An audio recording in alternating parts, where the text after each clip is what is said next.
What's up? Y'all back again with another wild update on the chaos capital of America, Dolton. And guess who's at the center of it all again?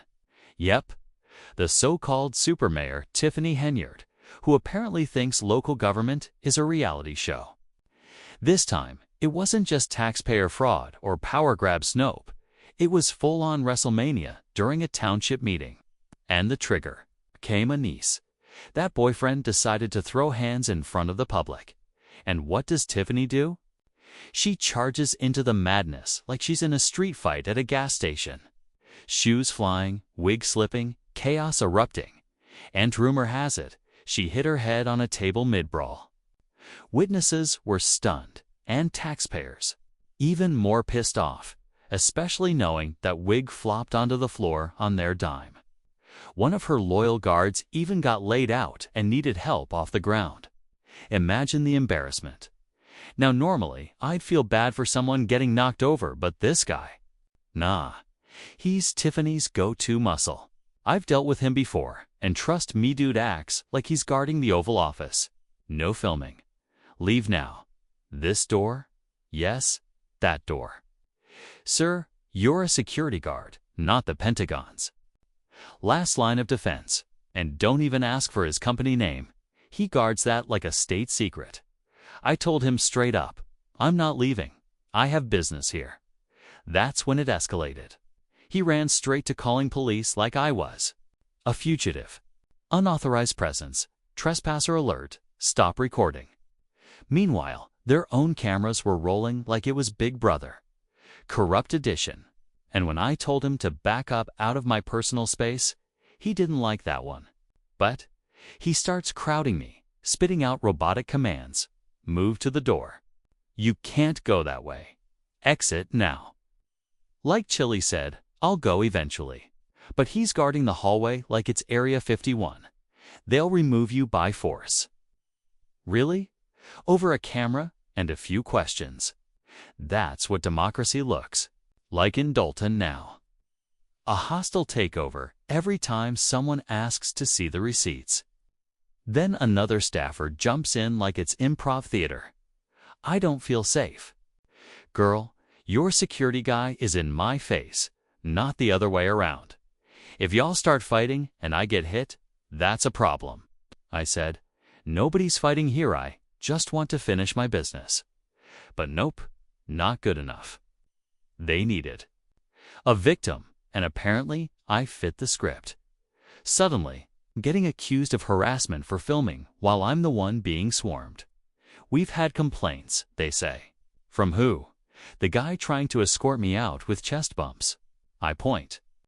To her security, that's your harasser right there. But logic don't matter when you're exposing the mess. They just want me gone. Because here's the truth. I wasn't the problem. My was the flashlight. And when corrupt power sees the light, it panics. Tiffany diving into fights, guards threatening civilians, and township chaos unraveling on tape. That's why I'm here. To expose it, to record it, to make sure they can't silence the truth with wigs, threats, or staged outrage. Stay tuned, because this circus ain't over. It all started with a simple exchange. This is a designated waiting area. But I'm in a public building, taking photos while I wait. Suddenly, it's this spot's for staff only, please move. Move where? This isn't a restricted zone. I said, I'm not moving. This is America. I'll wait. Here for the police. And just like that, I'm being accused of harassing staff, when clearly, I'm the one being harassed. But let's not get it twisted. This was never about one security guard. This is the culture Tiffany Henyard created. A corrupt, web backed by a police department infamous for intimidation and overreach, and the lack of proper training. That's just the cherry on top. Are you even a certified officer? I asked. You know, asking for ID without probable cause is illegal in Illinois, right? Meanwhile, I'm calm, not raising my voice, just existing, yet somehow I'm the threat. This is government-funded property. They say exactly. That means it's public property. There's a public jail, too. One of them adds, "Oh, so now you're threatening to arrest me?" "Sounds like it," they respond. "Over what?" "Filming in a public building." That's not law enforcement, that's straight up tyranny. Then it got real weird. "You look white to me." "What? I'm not even white, ma'am. But apparently, if you're lighter skinned, your rights are negotiable." So now we're turning this into a skin tone debate. This was never about race. It's about power. Abuse of power. You're blaming citizens on public property while ignoring real threats like bomb scares. I asked, their response: "Anybody could be carrying a bomb." Really? That's the logic we're using now? It's pure nonsense. They don't know me, don't know them. That's why we have rights. To protect us from this exact kind of suspicion-based harassment. And let's not forget, Officer Harper from the Dolton PDE, the one who threatened to arrest me over nothing. "Give me your name and badge number," I demanded. "If you're going to make threats, follow through. Don't just bark and walk away." These officers want control, not justice. They can't handle the camera. They can't handle accountability. But that won't stop us from showing up and filming. That's our right.0, and here's the kicker. While I was still at Village Hall, one of Tiffany Henyard's loyal employees, who was caught on camera, straight up threatened me. I politely asked, "What's your name, ma'am?"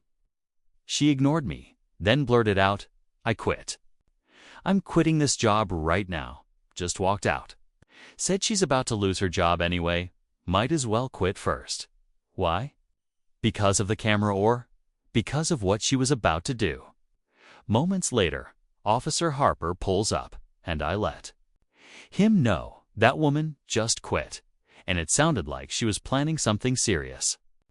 That's the real danger, not my camera, not my presence, but what's going down behind the scenes in Henyard's crumbling regime. And to be real with y'all, not even surprised anymore. Tiffany Henyard's name just keeps popping up, in connection with chaos, corruption, and straight-up criminal behavior. I've said it to her face before, the FBI is coming. And when they finally show up, it won't be some quiet investigation, it's going to be ugly. She's headed for prison. That part's inevitable. The only mystery left is why she's still walking free. Tyranny has no place in America, especially not in local government. So yeah, it's time I take another trip back to Illinois and see what's really going on with this so-called super mayor. Stay locked in right here, because the updates are coming, and trust me, you won't want to miss what's next. As always, stay safe, God bless, and I'll catch you in the next One Long Island Audit. Signing off. Peace.